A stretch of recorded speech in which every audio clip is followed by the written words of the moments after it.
سر 9200 ارب کا ٹارگٹ دیا گیا ہے، لاسٹ ایئر 7650 کا دیا گیا تھا، جس کے بعد آپ کو یاد ہے سیلز ٹیکس بڑھا دیا گیا، لگژری آئٹمز پہ ٹیکس بڑھا دیا گیا، لیکن اس کے باوجود 400 ارب کا شارٹ فال رہ گیا۔ ایک سکویزنگ اکانومی ہے اس وقت، لوگوں کا ٹرسٹ ڈیفیسٹ ہے پاکستان کے اندر انویسٹمنٹ کو لے کر، یہ کیسے پورا ہوگا جبکہ آپ کی پوری ڈیپینڈنسی ہی آپ نے سب کچھ ایف بی آر کے اس ٹارگٹ کے ساتھ لنک کر دیا کہ یہ 9200 ارب کمائیں گے تو آگے کچھ دیکھیں گے، ادروائز کچھ نہیں دیکھیں گے؟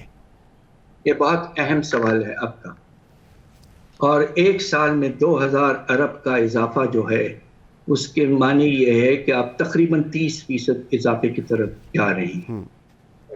اب سوال یہ پیدا ہوتا ہے کہ دیکھیے ان حالات میں آپ نے پچھلے سال بھی دیکھا کہ جب ہم نے درآمدات کو ٹائٹلی کنٹرول کیا اور ایکسچینج ریٹ کو آرٹیفیشلی بڑھا کے رکھا تو آپ کے جو امپورٹ بیسڈ ریونیوز ہیں، customs duties, import sales tax, ان میں تقریباً کوئی اضافہ نہیں ہوا، 1% لگ بھگ۔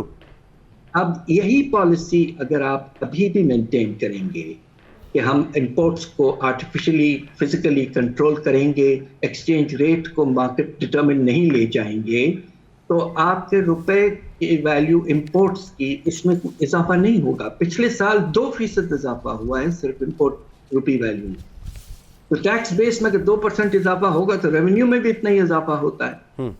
تو اب سوال یہ پیدا ہوتا ہے کہ جو ریونیو کے دو حصے ہیں، ڈومیسٹک بیس لنکڈ جو ہے آپ کے انکم ٹیکس وغیرہ، اس میں یقیناً افراط زر کی رفتار 21% اگر ہوتی ہے اور 3.5% جی ڈی پی گروتھ، تو کچھ گنجائش بنتی ہے گروتھ کی، مگر امپورٹ بیس ریونیوز جو آدر ہیں آپ کے ٹوٹل ریونیوز کے، ان میں مجھے نہیں لگتا کہ you can get anywhere near 28 to 30% growth.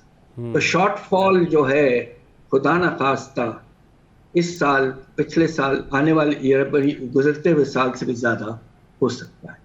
سر تو یہ جو ڈپینڈنسی ہے، ونس اگین کہ یہ جو ڈپینڈنسی ہے ایف بی آر کے اوپر ہی مکمل طور پہ، یہ اور دوسرے ہمارے پاس کوئی آپشنز، کوئی ونڈوز اویلیبل اپیرنٹلی حکومت کہتی ہے اویلیبل نہیں ہے، کیا یہ درست اسٹریٹجی ہے؟ کیونکہ یہی اسٹریٹجی لے کر بہت عرصے سے حکومتیں چل رہی ہیں۔ جی یہ بہت آپ کا مناسب سوال ہے۔ اس وقت ملک میں جہاں زیادہ گنجائش ہے ریونیوز اضافہ کرنے میں، وہ آپ کے 4 پروونشل حکومتوں کے پاس ہے۔ 18ویں ترمیم کے بعد خاص طور پہ آپ نے ان کو سب سے بڑا ٹیکس دے دیا، وہ کون سا ہے؟ Sales tax on services. Services ہمارے اکانومی کے 60% ہیں، مگر ہوا یہ کہ چونکہ این ایف سی ایوارڈ بہت ہی لبرل تھا اور آپ نے 58.5% ٹرانسفر کر رہے ہیں revenues federal to the provinces, provinces سو رہے ہیں۔ آپ کے پاس کم از کم 3 ٹیکسز ایسے ہیں جن کو ڈیولپ کریں آپ پروونشل گورنمنٹس کے لیول پر۔ ایک ہے آپ کا سیلز ٹیکس آن سروسز، دوسرا ہے آپ کا اربن انموویبل پراپرٹی ٹیکس، اور تیسرا ہے with all due respects agricultural income tax. بالکل ٹھیک۔ ان سے آپ کم از کم 1000 ارب اور اٹھا سکتے ہیں۔